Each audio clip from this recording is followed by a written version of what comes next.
Hello，大家好，又歡迎嚟到我哋神奇艾灸醫療養生館嘅節目。而家咧同你哋大家分享一個非常之經典嘅案例，係啦，胰臟癌係所有癌症最惡嘅，但胰臟癌有冇得調理嘅咧？我哋1年前、年幾前一個癌症病人咧，就過嚟我哋呢度調理啦。到而家佢嘅情況點樣啊？係咪安全嘅咧？大家想唔想知咧？想唔想知？胰臟癌係癌病裡面最難搞嘅，亦都好快嘅嗰個速度嚇。係啦，最危險嘅癌症就係胰臟癌啦。所以話咧，我哋答案咧就係到現在咧都仲係安全嘅。當時咧係非常之危險㗎啦，醫院啦，當然都大專家話啦嚇，非常之危險㗎啦。而且咧就過到嚟我哋呢度調理嘅時候咧，就非常之嘅情況咧都非常之不樂觀嘅嚇。我哋有片為啫。咁係咁易傾幾句啦。好啊好啊。蕭生第一次過嚟嘅時候係咩情況？今次第幾次？今次應該係第6次，應該係未做，準備做第6次。準備做第6次。準備做第6次。第一次嚟係咩情況？第一次嚟係點樣咩情況？即係你個身體。我個身體啊，我自己有個 cancer 啦，有個胰臟癌咁樣，咁變咗上咧就好多啲響西醫做完啲化療之後咧，好多啲副作用啊，眼又腫啊，隻腳又浮下咁樣，即係腳腫啊，同埋有啲所謂啲神經線唔好啦，浮下咁樣。咁就西醫嗰方面咧就冇乜嘢可以再幫到我噶啦，所以變咗上咧就而家就想試下做呢個艾灸，睇下個情況點樣。咁咧就至到今日為止就已經做咗5次啦。咁初嚟咧，阿 Ken Sir 都頭先同我講啦，眼又腫，隻腳又浮，腳又腫添，應該咁講嚇。踩地下好似踩地下都踩唔穩，都搖下咁樣。咁而家做咗幾次之後咧，第一件事咧，個眼咧就好咗好多啦。check 過咗嘅。已經我去睇眼科醫生同我掃描過。之前我有啲所謂叫黃斑水腫。而家咧佢已經掃描過咧，已經係之前好似個山咁樣腫咗上去，而家已經係差唔多平噶啦。咁我之前我淨睇手機啊，睇背語睇唔到，而家已經睇得好差唔多，唔好話10成啦嚇，8、9成都應該冇問題。即係唔關嗰副眼鏡事，係關人眼事。唔關副眼鏡事，我都問過醫生，喂，我不如係咪度數唔啱啊？哇，衰唔知我唔睇，我話係咪曬太陽啊？乜，整得話唔關事嘅，係水腫問題。係啦嚇，又咁樣。第二樣嘢咧就係話個腳嗰度咧就而家已經冇咁腫㗎啦。之前真係手背啊睇到腳落去又冇反應。咁耐好似彈唔起，凹咗落去彈唔翻上嚟，嗰啲就係啲水腫。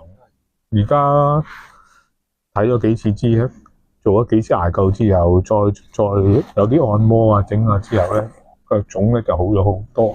雖然而家都係企得唔係咁穩陣，但係相對嚟講，同第一次係爭咗好遠。蕭生嘅情況第一次嚟咧，我哋已經知道佢腳腫咧係關個腎功能唔好啦，因為食藥同埋化療啦，引致個腎啦，同埋蕭生話佢先天性嘅腎都唔係咁好嘅，即係都有，再加埋個藥咧就傷咗個肝腎啦，變咗咧佢就好虛，嗰啲腳咧腫咧撳落去就彈唔起嘅。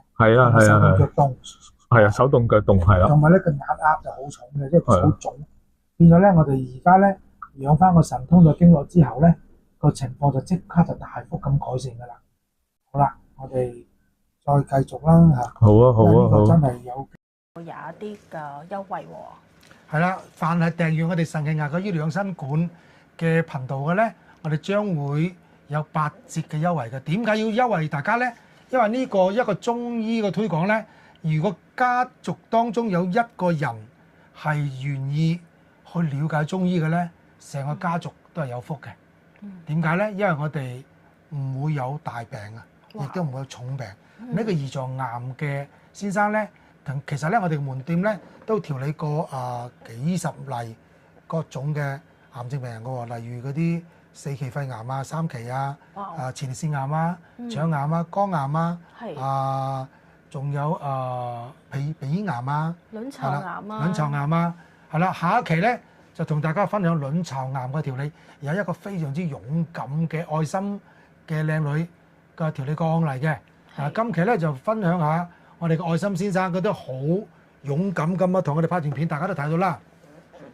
點解佢會同我哋拍段片咧？就因為佢咧覺得咧佢有需要去提醒大家佢嘅心路歷程。因為當時咧佢嘅情況咧，首先心情非常之抑壓。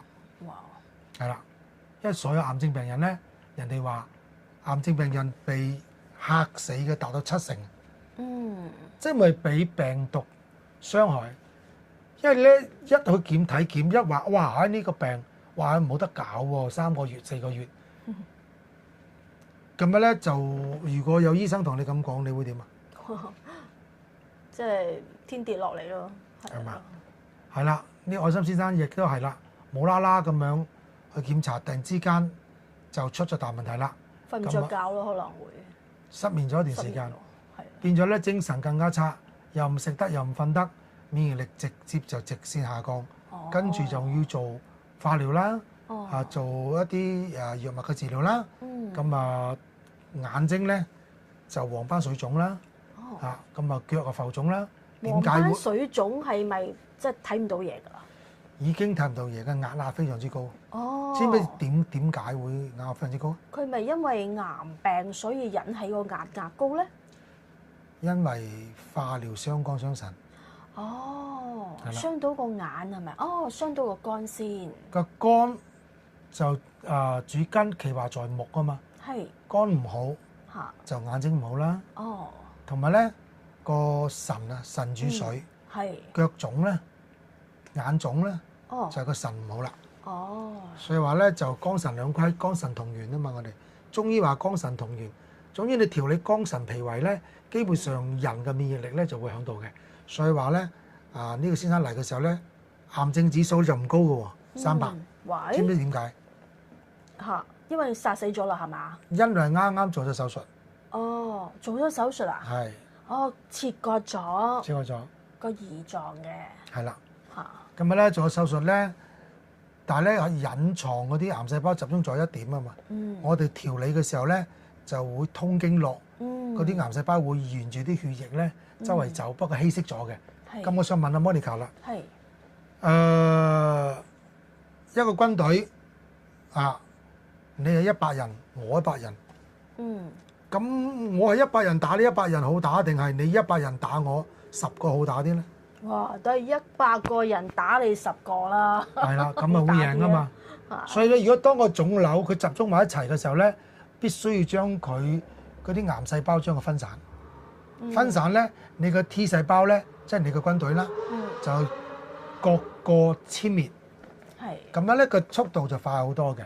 所以根據我哋咁多嘅癌症病人嘅調理咧，我哋咪醫治首先嚴正聲明，我哋咪醫治。我哋係調理。因為當時佢嘅醫生係邊個啊？除開真真正正嘅名牌專家之外，其實嗰啲幫唔到嘅。哦。係啦，有幫到佢就好翻啦。真正嘅專家係邊個啊？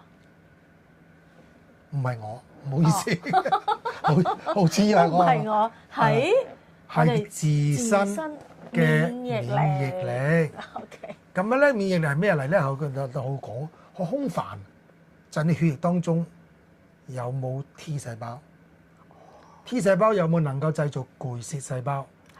巨噬細胞就吞食癌細胞嘅。如果你嘅兵唔夠佢多，咪佢贏咯。如果你嘅兵多過佢嘅，咪你贏咯。所以話咧，食得瞓得，你先會吸收營養。T 細胞先會增加，特別做艾灸咧。嗱，下一集咧，我哋就會講嘅卵巢癌咧，就有一個中央電視台嘅案例嘅分享嘅。因為佢啲官方電台咧，即係電視台咧，就唔會亂噏24，係咪先？基本上就係非常之官方嘅數據嚟嘅，説明咩咧？説明做艾灸咧，令 T 細胞即時增加，double 咁上，打升白針都幫唔到手，做艾灸幫到手啦。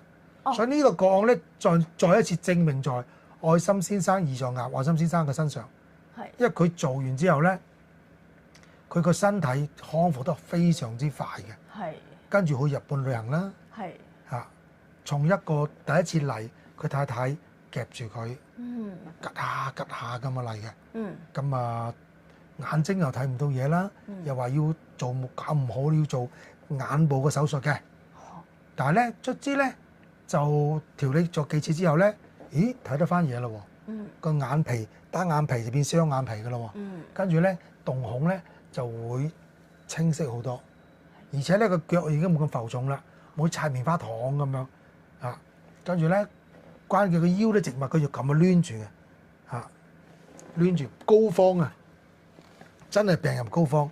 呢個膏肓穴位喺呢度啦，佢呢度係腫脹得好實嘅，膏肓喎，係啦，真係病入膏肓，哦，即係塞到呢度啊，係係啦，即係好重病咯，就嚟醫唔到，所以係啊，因為病入膏肓係我哋一個中醫嘅典故嚟嘅，係真係嘅，經過我哋咁多個病例嘅實踐啦，真係嘅喎。當呢度堵塞嘅時候咧，就好嚴重嘅喎，嚇。咁啊，大家有冇睇下自己有冇堵塞啊？個背脊有冇拱啊？所以咩叫背薄一寸年輕10年啊？係咪咁啊？所以話咧就係咁嘅情況啦。咁啊，Monica，你知唔知癌症病人佢有一個共同特質，你知唔知啊？共同特質啊，免疫力低咯，係咪啊？仲有咧？個腸就發炎啊，我相信係。係。跟住咧？跟住就企唔穩，跑唔到步啊！我估係。係啦。咁啊，冇錯啦。不過咧，都仲要有一點補充嘅。第一，因為點解佢會出現呢啲情況咧？佢因為佢個血氣唔好啦，腎氣不足啦，五臟六腑嘅功能差啦。第一個血氣不足，包括你啱先講嘅啫，即係腸道運行不足啦。腸道免疫力嘅所在，70%免疫力在腸道噶嘛。所以話咧，腸道唔好嘅時候咧，佢個免疫力就自然差啦。有便秘啦，甚至便溏啦，便溏即係屙爛屎啦嚇，即係大家唔好介意啊。係啦，咁啊，跟住咧手腳冰凍嘅喎，即係血氣唔到，跟住咧就腰椎摸落去咧係凍嘅，仲有咧體質帶酸性。哇好多喎！所以變咗咧，呢啲係癌症病人共同嘅特質，好多。你講好多咧，不如你講下數字啊！2023年你好似睇過一啲數字嘅。哇，好似幾萬喎，Ken Sir。係啦，3萬2023年，2024、2025、2026咧個數字咧，我哋都未去睇或者未出都未頂啦。總之我哋未睇。今日咧，我想問下啦，Monica， 3萬個醫好嘅有幾多咧？一半有冇啊？希望有啦。係。希望有啦。嚇。就即係呢個數據咧，大家都可以去作一個網上嘅了解啦。係。即係有時候我哋講咧，都未必係準確噶嘛。呢個統計數據唔係我哋門店數據啊嘛。市場統計數據，即係香港2023年有3萬個癌症患者，最多癌係咩癌咧？肺癌啊。跟住咧？腸癌咯。冇錯啦。因為肺同腸係表裏關係。哦。腸影響肺，肺影響腸。係。跟住第三咧？第三會唔會係前列腺或者係子宮啊、卵巢嗰啲咧？都唔啱。嚇。肝。肝我話香港人好勤力㗎，成日用盡我哋個肝個功能係咪？係啦，因為當你好勤力啊、捱夜啊、好搏殺嘅時候啊、好勤奮嘅時候咧，通常係傷肝嘅。哦，即係唔瞓覺都傷肝係咪啊？你以為唔傷肝啊？真係傷肝㗎。哇！我哋要瞓覺啊，瞓得好啲喎。點解唔瞓覺會傷肝？係。嗱，呢個話題我哋另外帶開少少啊，因為肝咧就同你肝個狀態，大家食個豬潤啊、豬肝啦。係。其實咧佢係一個細細個窿仔，同肺一樣，係過濾污血嘅。哦。肝藏血、過濾血。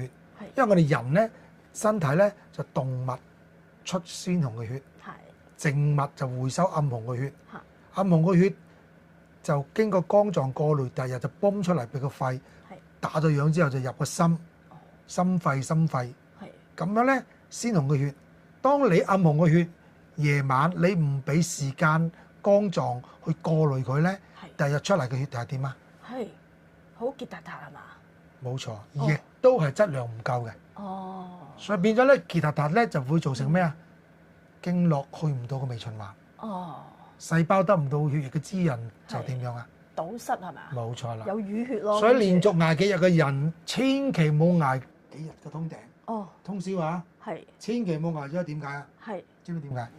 血瘀咯，係咪啊？血瘀都算數啦，係瘀一瘀就冇所謂啊！係我驚你連瘀嘅機會都冇啊！哦，即係會癌症係咪？係過唔到心腦血管，哦，心臟啊就會有心臟病。會中風，會突然之間過唔到心臟就點啊？猝死啊！哦，猝死所以係啊各位觀眾真係呢度奉獻咧，大家要睇我哋呢個節目，係要將我哋呢個節目咧要訂閱啦，分享俾啲有需要嘅人，特別係啲好搏殺啊，中意成日捱夜啊，係我就係咁，係嘛？我哋好勤力咁唔瞓覺㗎，即係係好用多嘢做，要珍惜生命啊唔嘛。係啊，因為見到 S 兩棟係嘛，係啊，見到個錢字係嘛，係啊，趁後生嘅做好用多嘢㗎。用用每日用健康去揾錢，我驚你真係唔好咁樣喎。你用健康揾錢，分分鐘又要用錢買翻健康嘅喎。啊，係。所以話咧，嗱，我哋真係冇透支自己，因為點解咧？肝藏血藏到藏血之後過濾唔到嘅時候咧，出嚟嘅血暗紅啊，連續幾日咧，血越嚟越結，越嚟越冇能量嘅時候咧，去到出嚟咧，第一冇能量，一捱嘢面青口唇白，一定係㗎啦，周身唔聚財啦，係咪好攰啦？嚇坐住都瞓得着啦，因為肝話快啲，我同你再過濾，咁咪翻咗，等陣瞓15分鐘又好精神喎咁樣，即係過濾一下你又清晰。但係當你如果真係咁搏命捱幾日嘢嘅時候咧，萬一血太結，過唔到心腦血管，特別係心臟血管係逼迫，過唔到腦血管就中風。哇！小心小心。所以話你而家個中風越嚟越後生化，因為我哋上一集都講到新冠後遺症啊，係。中風越嚟越犀利，因為點解咧？好咗之後咧，新冠後遺症產生嗰啲痰濕咧，都係喺我哋身體造成各種各樣嘅淤堵嘅。你如果啲血再唔清晰啲，再唔換靚仔啲咧，就塞多你寄存重。唔怪得咁多人猝死啦。塞多寄存重就會出現重大疾病，就係危險性，即係猝死啦。啊，包括中風啦，包括肺突然之間肺透唔到氣都會走嘅喎，知唔知啊？痰濕肺眼啊！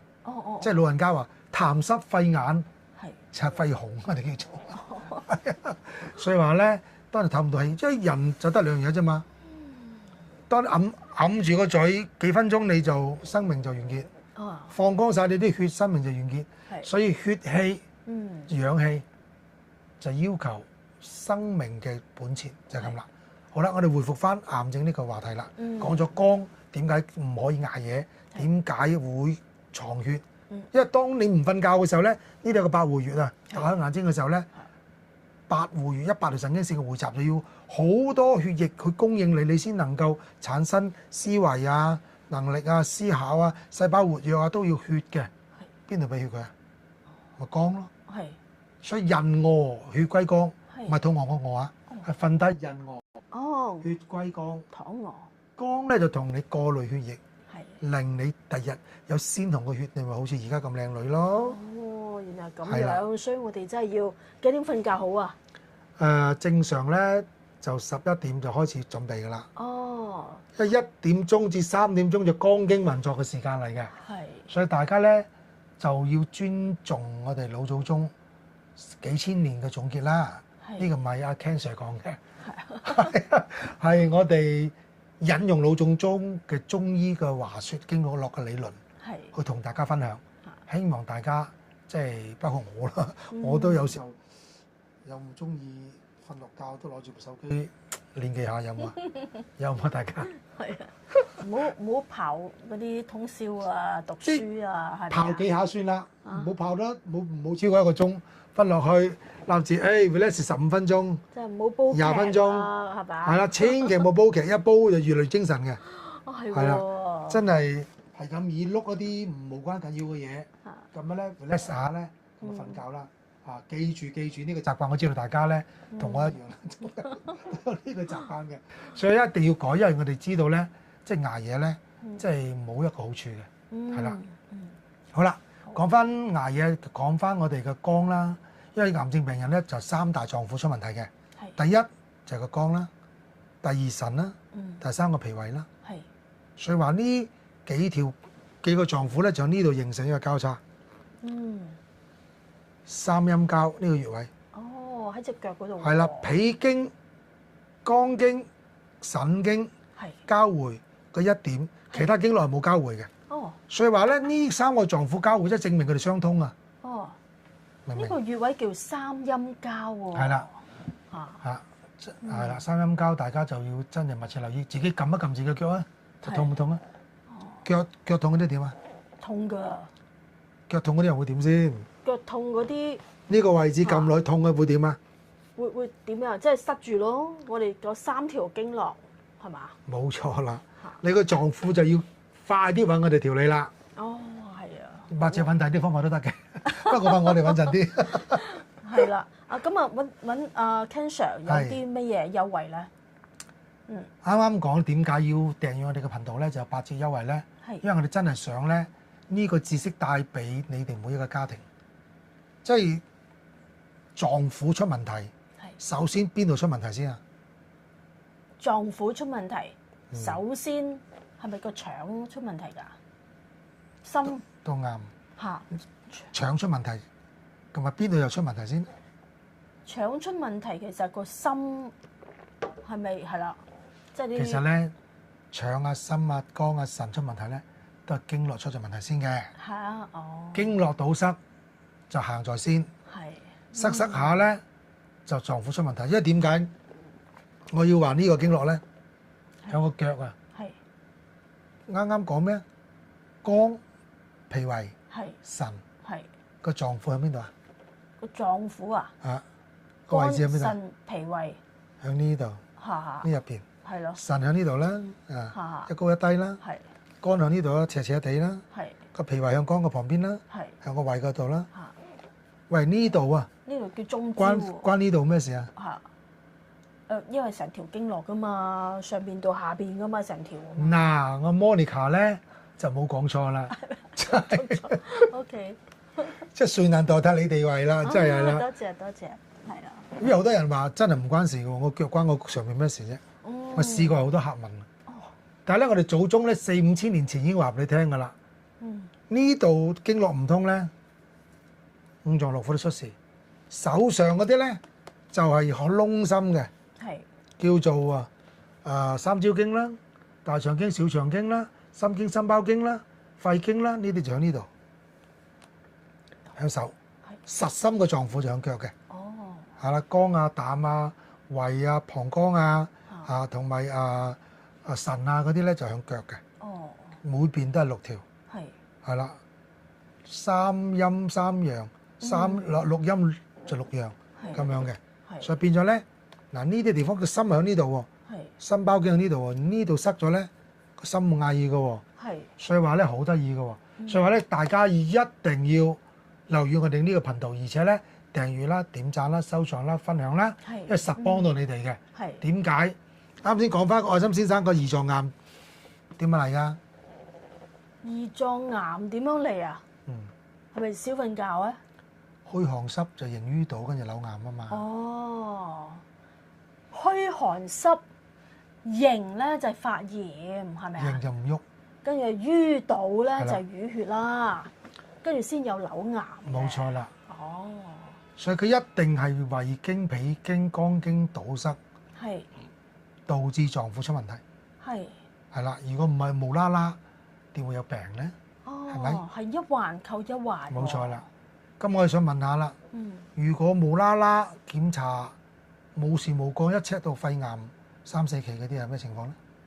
因為肺癌咁多第一癌症係咪肺癌啊？係。點解會咁多？好多人咧就唔得閒飲水啦，跟住有便秘啦，或者生活嘅節奏唔啱啦。咁冇留意大腸咧，如果經常便秘，我知道咧係好容易有肺癌嘅，因為聽講啲氣咧谷咗上個肺啊，個位置係。冇錯啦，Monica 咧真係講啱咗好大部分啦。哦，係啦，因為咧肺癌咧仲有食煙嘅。哦係喎。係啦，食煙啦，有啲高污染啦，係有啲粉塵啦，嗰啲職業病啦，喺嗰啲高污染嘅地方啦。哇，小心喎！我哋呼吸如果唔乾淨，要戴口罩啦。係啦，同埋咧，我哋便秘咧，真係，因為個腸咧，如果大腸就係會回收啲水，好得意嘅。係。即係啲便便咧，小腸咧吸收翻，就吸收一下。係啦，到大吸收嘅營養，去到大腸就啜乾淨啲水，等佢適當嘅狀態排嘅。係。當你長期都唔排，係。你個嗰啲便便咪開始有菌咯。哦，咁飲靚嘅水好重要喎。暢通先緊要。暢通係啦，不單要飲水咁簡單。係。肝血要夠。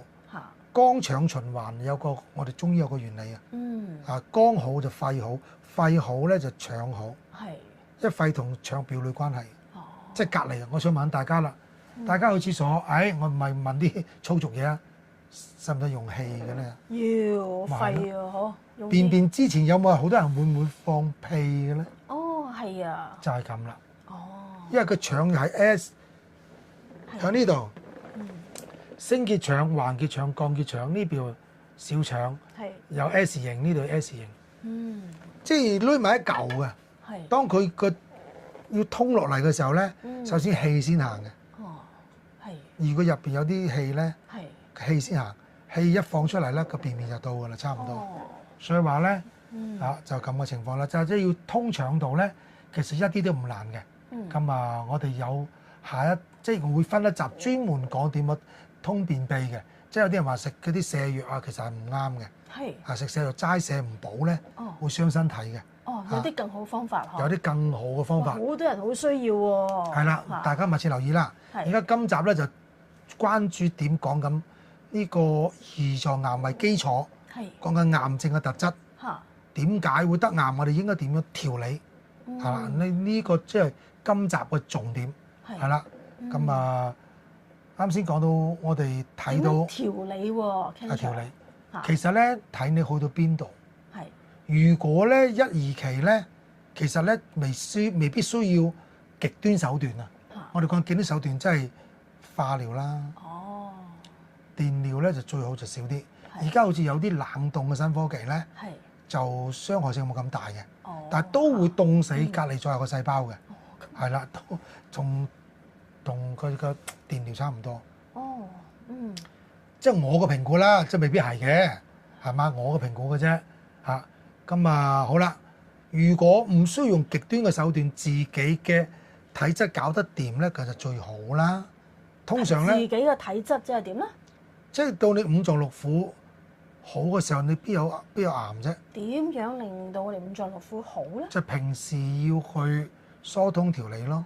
哦，嗱，點樣疏調理？我都會話俾你聽。係。我有句説話叫做咩啊？哦，攝診。調理身一身。係。睇遍你全身，你全身係啊，就唔係裸體嘅。哦，係。係啦，即係睇到啲五臟六腑嘅基本狀況。哦，睇條脷咧，就1秒鐘咧，就睇晒我哋嘅五臟六腑嘅狀態係咪？冇錯冇錯。有冇發炎啦？有冇痛症啦？痛症嘅位置啦，或者有邊度受傷啊咁樣？想問下啦，啱先生病嘅原理係咩？虛寒濕，凝瘀堵。梗係瘤癌啊嘛，係虛寒濕就睇到啦，係凝瘀堵都睇到。哦，當你虛寒濕程度去到咩程度，凝瘀堵咩程度，跟住你咪離瘤癌好近咯。哦，哇，咁可以避免喎嚇，唔需要花幾千蚊啊，咩又 CT 啊，1萬蚊又乜嘢咁樣，有嘅固然好啦，係咪冇咧都冇問題嘅。不過我哋建議大家身體檢查都要嘅，千祈唔好話我唔會叫大家我身體檢查，一定要定期去檢查下自己。即係有另外一個角度嘅。不過就最簡單係啦，到時候咧可以留意我哋嘅頻道啦，跟住加我哋嘅 WhatsApp 都得嘅，發一啲我哋教你點樣影舌頭舌片啦。今日同你分享下啦。咁我哋平時點樣咧？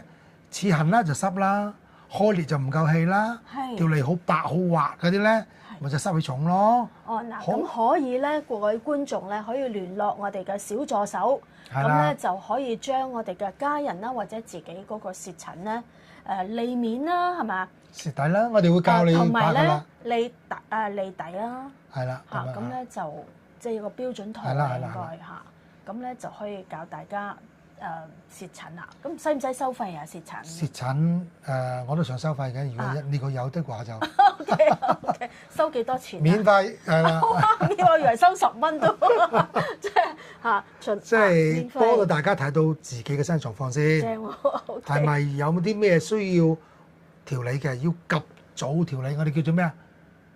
未病先調為上醫啊嘛。係。黃帝內經講㗎，唔係我講㗎，專登擺本書喺度。唔係 Ken Sir 講嘅，係《黃帝內經》講嘅。哇！調味病為上醫，第一，《黃帝內經》仲有一個最好經典嘅喎。呢個世上咧，雖然佢古文，我將佢譯成白話文啦。呢個世上咧冇醫唔到個病，只有揾唔到啱個方法。哇！呢個説話值得大家去乜嘢？哇！去細咀嚼下。哇！因為我哋啱先講2023年3萬個癌症病人，有幾多個得醫治？超過一半嗬，咁未必嘅，希望多啲啦嚇，即係多啲人得醫治啦。但係起碼都有一部分揾唔啱方法。係。咁啊揾得啱嘅方法咧，個希望咧，我哋都可以幫到大家啦。係。咁嗱，Ken Sir，你啱啱你話咧，喂10蚊都唔收啊，十下即係幾蚊都唔收啦，你不如幫我睇下先啊，睇下即刻講下我嘅舌診係點樣咯。即刻講啊！係啊。你會暴露你嘅私隱嘅喎，我唔介意。我會講得好準嘅喎，都啲睇下先，即刻唔怕，一齊學下嘢。我哋就會影一張相俾大家睇翻自己有變化嘅，就咁樣啦，係啦。嗱，新嚟，好啦，往上個卷。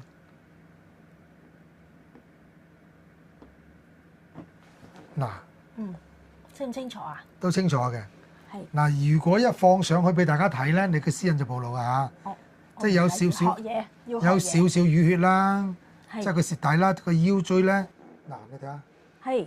有幾粒黑色嘅有毒素嚟㗎喎。哦，好啊，我唔介意俾埋啲觀眾睇下㗎。唔介意啊？唔介意。咁你就一齊學嘢啊嘛。嗱，原來呢個係一個 tips 嚟㗎嘛。條脷咧有刺痕嘅。係。中間脾胃開裂，頸椎有啲堵塞嘅，心腦供血不足，有啲捱嘢啦，同埋咧嗱，我就真係講翻啦嚇，我照直講噶啦。其實要注意子宮嗰度有啲雜質啦嚇。哦。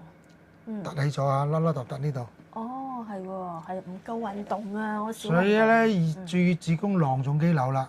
哦。我真係講到清晰啦。係。係啦，同埋咧。條脷有啲白啊，呢期有啲寒，不過好在咧都仲有啲粉紅色。係有少少刺痕，有少少刺痕，濕氣重，即係攰咯，嗬。跟住你到咩咧？虛寒啫咩？虛寒濕啊嘛，係啊，形於島啊嘛，形於島，跟住瘤啊嘛，瘤水囊都當係瘤嚟嘅。哦，係。係啦，咁我哋將兩個舌片都放上去俾大家睇嘅喎。OK 啊。喂，最緊要學嘢啊嘛！呢個真實嚟㗎嘛，真實嘅。真係誰能代替你地位咧？真係，因為咁大愛嘅，願意將自己私隱去公諸於眾，點解你會願意公開自己私隱嘅？我覺得其實將真相話俾人聽咧，因為我覺得係好珍貴嘅。係啦，攞住訂閱我哋嘅頻道啦，因為點解咧？希望更多嘅人知道我哋呢個方法能夠幫到一啲乜嘢嘅人嚇，可以用一啲乜嘢方法去幫到自己。我哋會喺呢個頻道將我哋6年7000個個案咧，逐啲同大家分享，係嘛？記住鄭重聲明並唔等於治療方案，係係嘛？呢個係調理你嘅經絡暢通，調理嘅五臟六腑，令你揾翻世界上最好嘅醫生，哇！就係你自己嘅魅力。好，多謝大家，拜拜。好，拜拜。